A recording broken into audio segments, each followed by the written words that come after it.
Hello everyone. Welcome back to Smart 4 Home. Today we're going to walk you through the simple steps to connect your Samsung TV to the internet via Wi-Fi.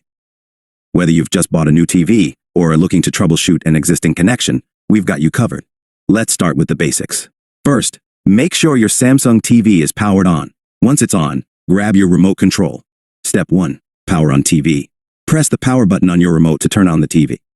Now, let's move on to the next step. With the TV on, press the menu button on your remote control. This will open up the main menu on your screen. Step 2. Open menu. Navigate to the settings option using the arrow keys on your remote and press enter.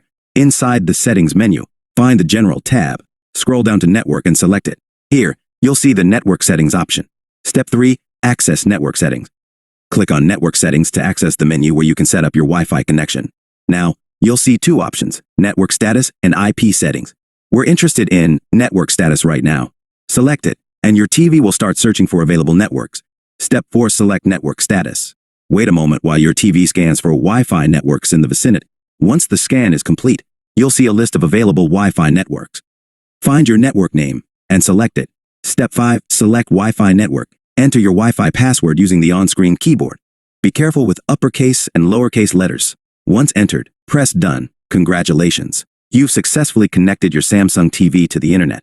Now, let's check the connection to make sure everything is working smoothly. Step 6. Check connection. Go back to the network settings menu and select network status again. You should see connected next to your Wi-Fi network name. Conclusion. And there you have it. A quick and easy guide on how to connect your Samsung TV to the internet using Wi-Fi. If you found this video helpful, give it a thumbs up and consider subscribing for more tech tutorials.